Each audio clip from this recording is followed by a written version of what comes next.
You're listening to the Wedding Biz Network, the voice of the creative entrepreneur.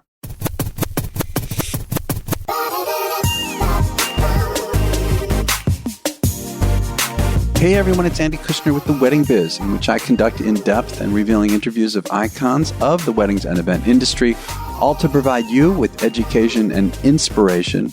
And before I introduce today's special guest, I want to mention that the Wedding Biz has been my passion project for almost 3.5 years. It's amazing how time is going by.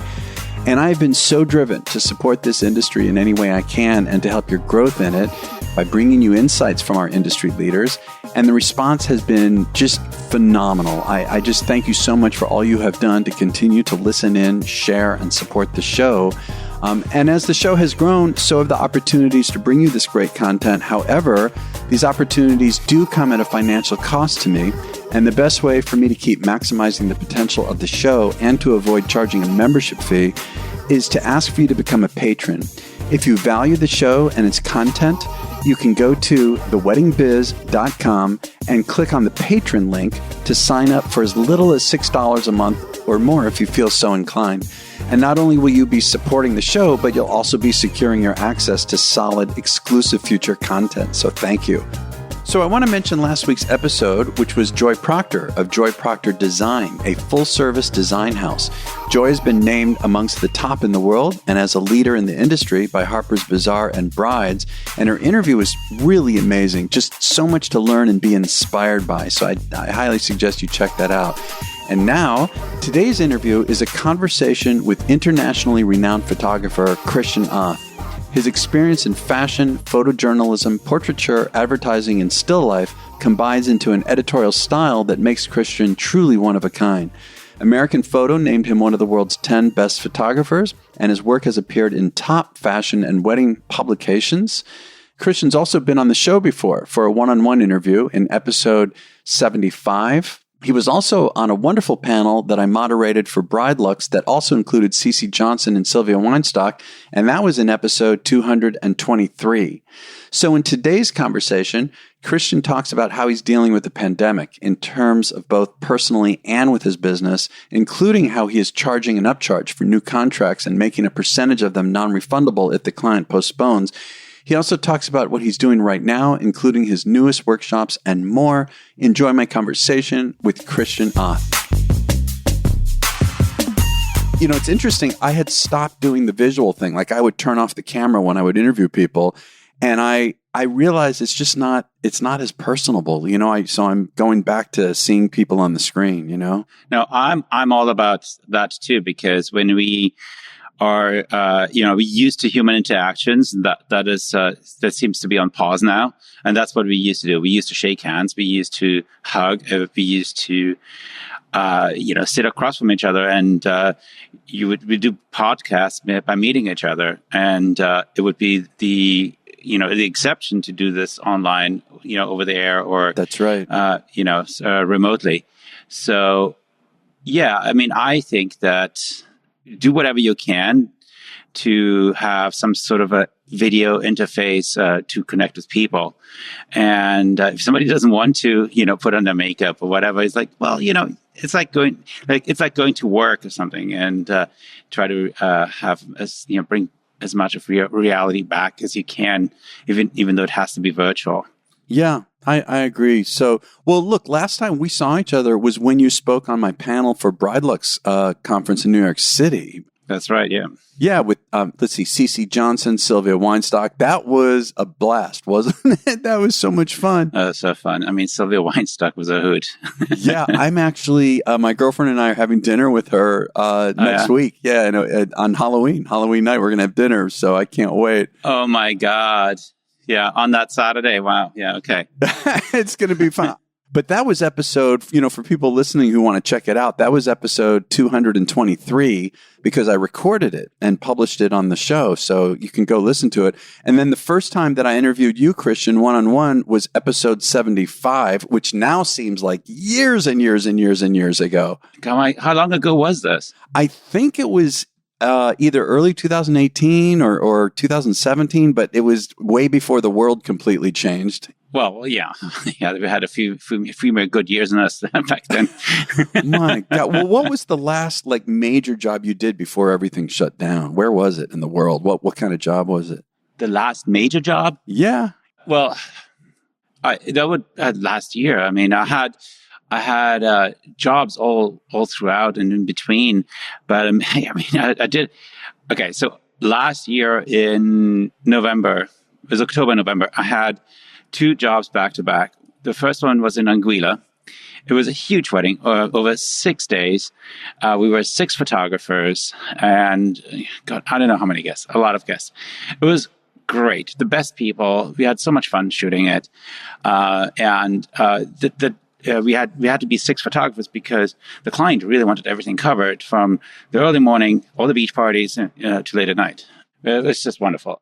And then from there, I flew directly to Egypt to shoot a wedding there. Whoa. No kidding. Another huge one. And get this, the Anguilla wedding was on Tuesday. That was the wedding day. Okay. Yeah.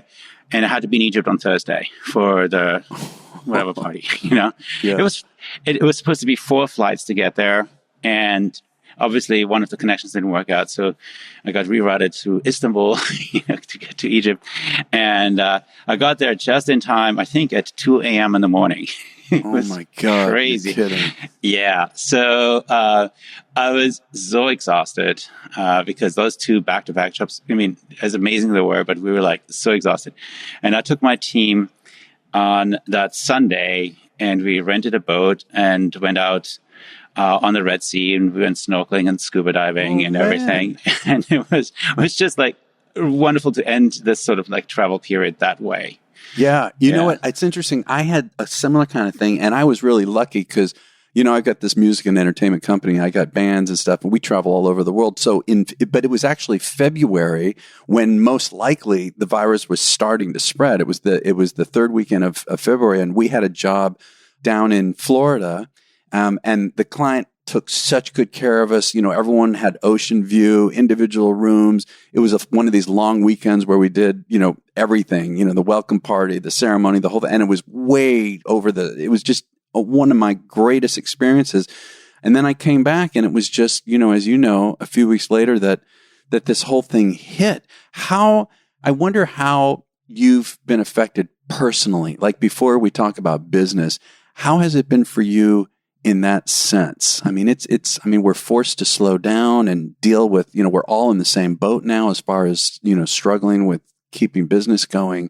How are you feeling about the whole thing? Well, you know, personal and business, it's kind of a mix because the business stress, I mean, in the early weeks of it was quite a lot because you're really trying to figure out things. You know, you just don't know what was happening. And that definitely had an effect on my personal life. But in what I did, there was this weekend in March. We all remember that weekend. If you live in New York, or I guess especially if you live in New York, there was Friday the 13th. You know, when we had when the restaurants. I forgot. I didn't even think of that. I know, right? I know. There's when the restaurants had to be at half capacity. Yeah. And then the news, there was all this news coming through and everything. And then on late Sunday in the afternoon, the decision was made to close the New York City schools. That's when everybody, when the shit hit the fan. You know, sorry for my language, but you know, I guess we have it's a podcast. Audience. You can say anything you want. We can say shit. Yeah. Okay. All right. So, so I was already out in the Hamptons, trying to find a house to rent. And in the course of the day, as I'm contacting a realtor, because, you know, it was so sleepy out there. And, you know, like the realtors were just waking up. It's like, there's people calling from New York to want to get out. You know, nobody goes to the Hamptons in March. Right. And, so I looked at 3 houses and, one in the course of looking at them throughout the afternoon, one of the houses was rented right away because I still had to make a decision. And then I basically by 5 p.m. in the afternoon, I rented that house. And so I was out there because you just didn't know. remember that time when we didn't know what it was? Oh yeah, we were in total shock. We didn't want to touch anything, gloves, the whole thing, and all this misinformation coming from the government, it was just such a clusterfuck what was happening, and so there are other countries that reacted to it much better than the U.S., but we had no direction. So we basically had to figure things out.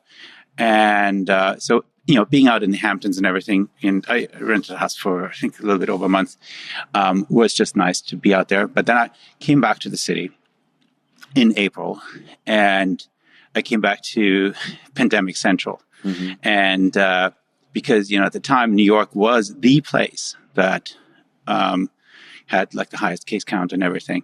We kind of forget about it now because, now New York has the lowest amount of cases. And so I was in the city, I was in my apartment building, and I felt fairly safe, I have to say. Like, I was looking at the numbers weren't really in my neighborhood. So it wasn't really an issue, as long as I had a car and could get around, I was fine. So it was kind of more like, you're sitting around in your apartment, the city is totally quiet. And I took up bike riding. And I was always had a bike, but then I ordered a bike, a better bike, and that became my thing. Yeah. So throughout the pandemic, and we're still in it, but throughout the whole lockdown period and to this day, I vowed to ride at least 100 miles a week and do longer excursions and everything, and stay fit and in shape, that way. And that's just been amazing because, I go around everywhere and just ride my bike.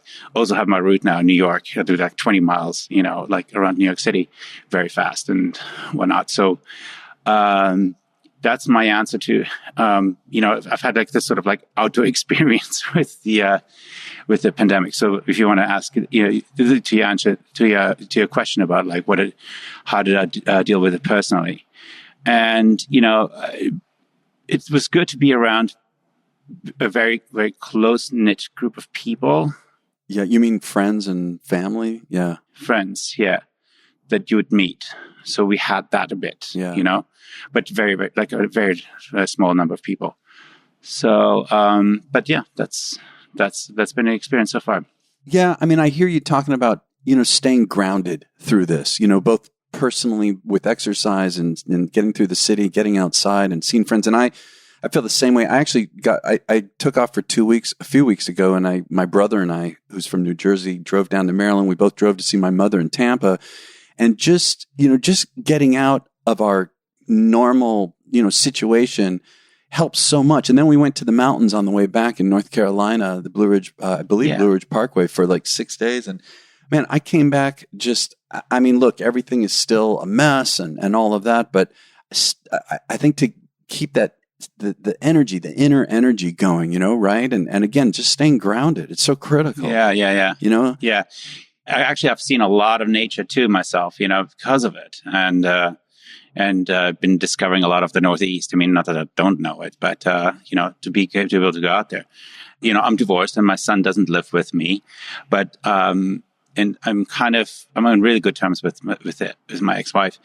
And there was never any sort of issue about me seeing my son. So I'm very grateful for that, because if I come and live in New York City, she could have said, "Oh, well, this is a little dangerous, for you to come and see your son." So I've just seen him a lot, and we actually mount his bike and my bike on my car, and then we go to the Lake Minnewaska and ride around. Nice, yeah. And we've just been doing that a lot. We even rode.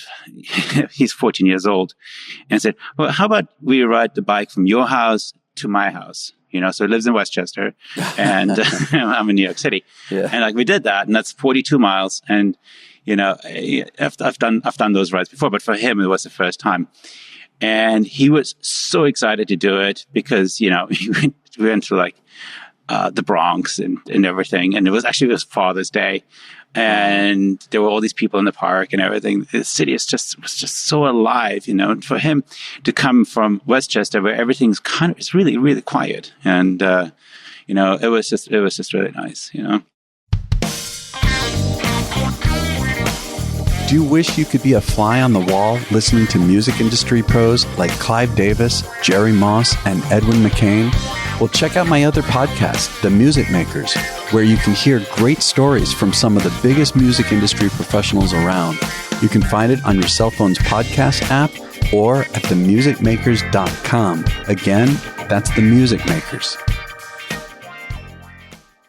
So what about, business in terms of postponements, cancellations? I mean, is most of it just gone? I mean, how's that going for you? Oh my, yeah. So business has been, the early part of the pandemic, there's been a lot of dealing with the issues of postponements and cancellations. I remember everybody back then said, they all went on social media and everything's like, postpone, don't cancel, postpone, don't cancel. And so we did that. We were as flexible as possible. Just let us know, the new date. We were so concerned about people wanting the money back and whatnot. And so we were lucky. I mean, we were able to work with almost all of our clients to postpone to a different date. And so we've had, I think, a very small handful of cancellations, and where people just flat out, wouldn't do the wedding. And so we have the weddings postponed, into later. They were originally postponed to late in the year. A few of them went through, anything that was outside of New York City. Because those dates opened up, we got new weddings booked. We actually had quite a few weddings. Huh, you're saying we got booked since August and September, and now in October. We have had a few weddings. You have? Yeah, they've just been smaller. Small, some not so small.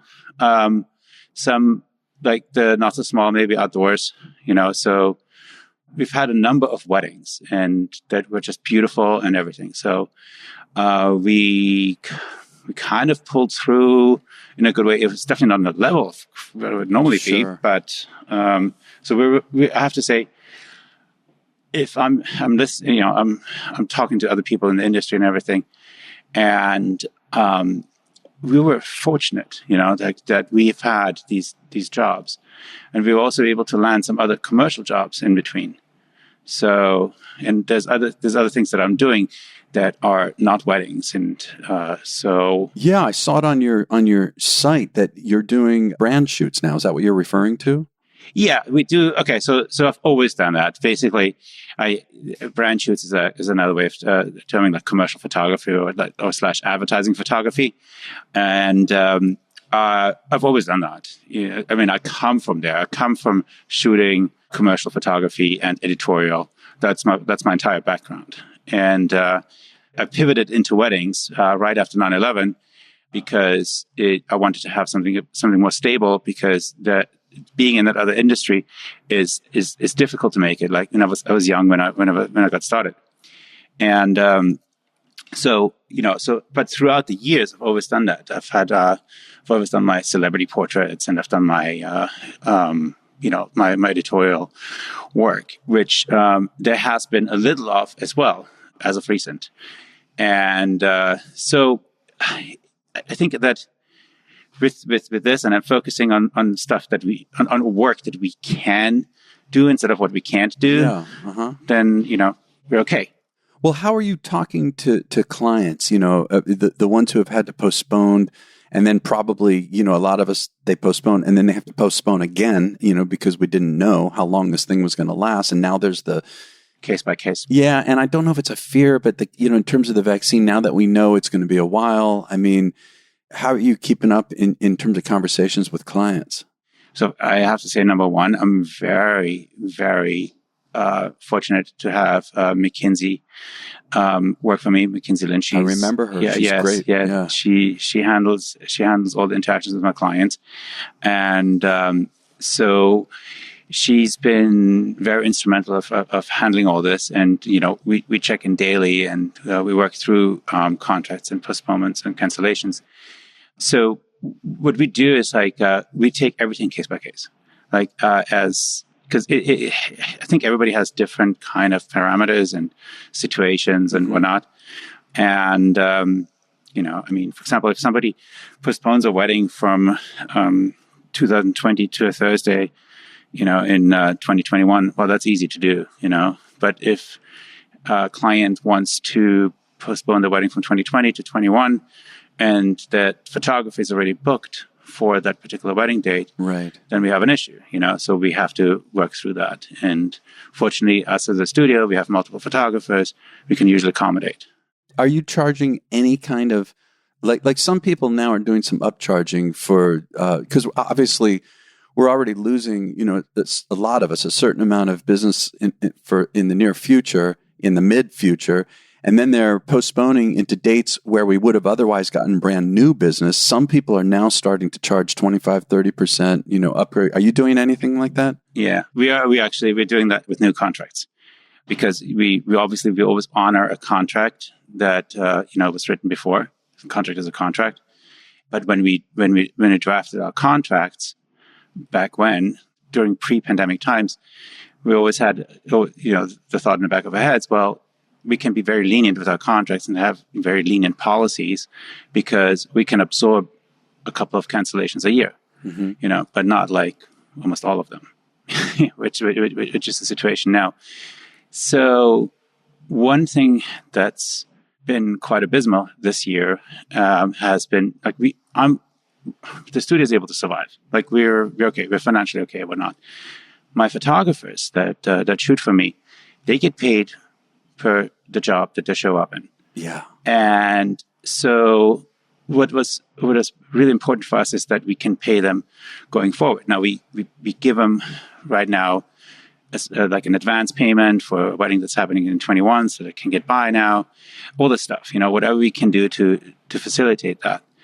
And but we decided that we will take 20, like a sort of a 20%, non-refundable, there's a 20% portion of the wedding that is non-refundable, if you postpone. Yeah. Yeah. So that's what we've, and that's new contracts only, basically. How are the clients responding to this? Fully understanding. They are understanding. Okay, great. Yeah. It's now become the norm. I think that because clients that go out there now, they see that I'm not the only vendor that has this policy, and they understand that.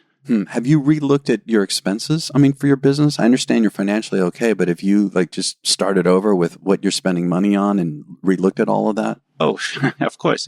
Yeah. I had to cut back wherever I could. I'm running this business lean and mean. Unfortunately, we also had to let go of somebody in the beginning of the year. I mean, we were actually a little bit top heavy to begin with, but I already started that last year. Last year I started to work with more freelancers than permanent employees. Mm-hmm. And I wanted to have a really good core team that is actively involved in the success of the business. And, and then I felt that a lot of the stuff we could outsource. And particularly when it came to, photo editors and retouchers, etc., because of these very fast internet speeds we have now, we can transfer the files, to anybody, anywhere, so we have people working in Ohio, people working in Spain, on our projects. And my own personal retoucher, she's always traveling, but the moment I send her a text, she retouches even she's in Germany or she's upstate New York or somewhere, so it's we become much more nimble. Yeah. And that's working out really well right now. Yeah. Yeah. It's interesting. A lot of the people I interview, even before the pandemic, had talked about, even when things are going really well, staying lean, and I think it's those people who are doing better with this. Thankfully for me, I was in a situation that was really rough about 2 years ago, and it forced me to get super lean. And so going into this, I was already really lean, which helped tremendously, to be that way. But now, in a sense, it could be an opportunity to, restructure in that and moving forward. What about, I also noticed on your site masterclass style workshops, and I don't know that you were doing a lot of that before. Is that something that you've increased during the pandemic here, offering workshops? Yeah. So this is a new venture. It's been something that been wanting to do for a while. I mean, like the last year, beginning of 2019, I was taking a very hard look at it, but I could never get it going.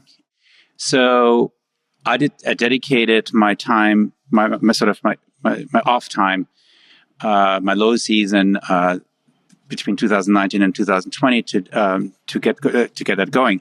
So we got going. We got started on doing this. So we were basically we created the content. I hired a screenwriter and I hired a team to film this class. And then we were filming that second week in March. Oh, geez. Yeah. And we had 2 more days. Remember I was talking about, Friday the 13th, well, 14th, 15th. So Monday the 16th and the 17th, Tuesday the 17th, we were still supposed to shoot. And I was lucky to get my team still together on Monday, but no dice on Tuesday. It was just like the situation was deteriorating like every day. Yeah. And so we were able to get almost everything, filmed. Then the B-roll stuff we were going to film like later in April or something, and it did take until June for us to actually do the B-roll stuff, and then it took a little longer to edit.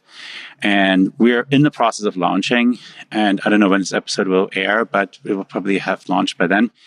What I recorded was my first class, and I thought the first class is going to be much more of a ground rules in photography class. That's actually the title of it. Yep, I read about that, right. And there are some certain principles that any photographer should always have. We've been doing beta tests on it, and I've had quite a few students. Wonderful feedback so far. So I'm excited to launch it and get it out there. Oh, wonderful. When are you launching it? What date? Monday the 26th.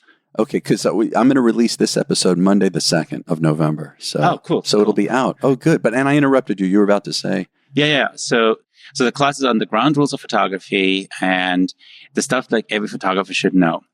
And there is a sort of photo 101 section in it for those that are much more beginners, and that's like camera basics.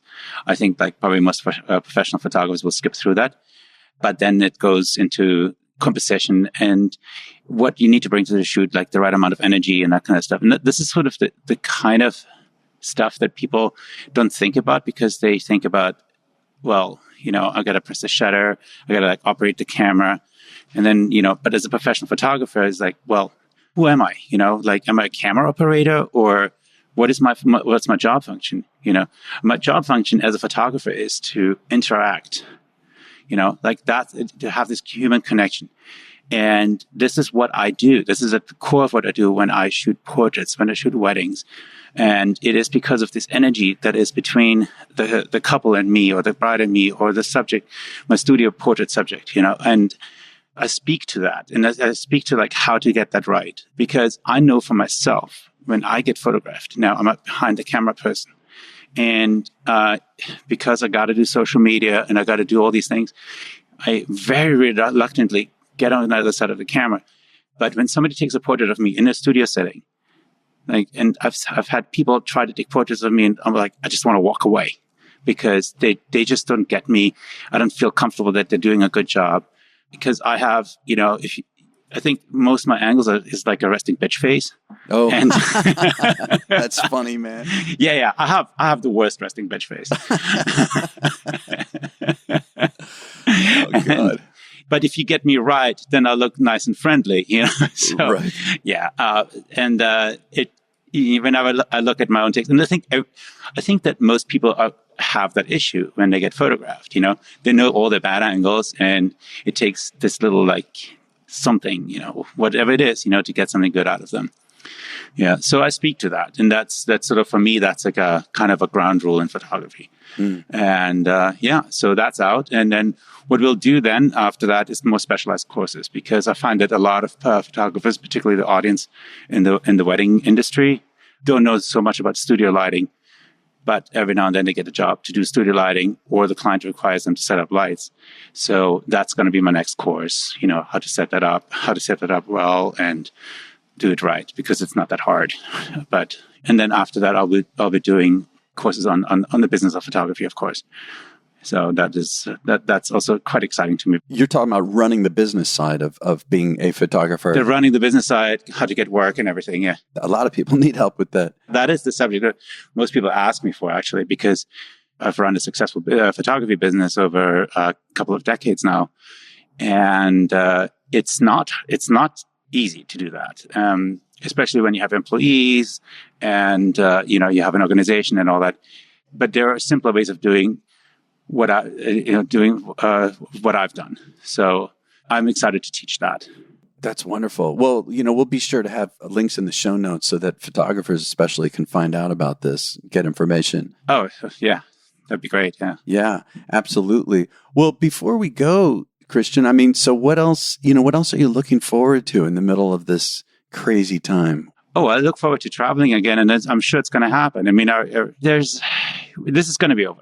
It will be over. And, but also I look forward to, friendships and just really having good connections. And I have to say, I love what I'm doing now with this academy and being on the educational side of the business, because I'm getting a lot of wonderful feedback and a lot of wonderful interactions. And that is just great to be able to do that. Yeah, that's wonderful. Well, man, it's good to reconnect with you. I appreciate this. Oh yeah, you're welcome. Yeah. Yeah. All right. Take care, Christian. All right. Take care. Thank you for listening to my conversation with Christian Oth. Be sure to check out his site, which is christianothstudio.com. Again, christianothstudio.com. His social media handles on Instagram and Facebook are Christian Oth Studio. His personal one is Christian Oth. All of this can be found in the show notes at our website of theweddingbiz.com. And please share and review this episode because it helps other people to find the show. And given that today is the day before the election, I got to take a big breath here. But we're not going to have an episode on Wednesday. So just want to let you know that. Next week, coming up, is Rob Van Helden on Monday, who is probably Britain's most popular floral designer, whose clients include Nelson Mandela, Elton John, and royal weddings and events. That was a great one. And finally, we'd ask that you subscribe to the podcast so that you get notifications when new episodes come out. And please follow us, especially on Instagram, at The Wedding Biz. And we'll catch you next Monday on The Wedding Biz.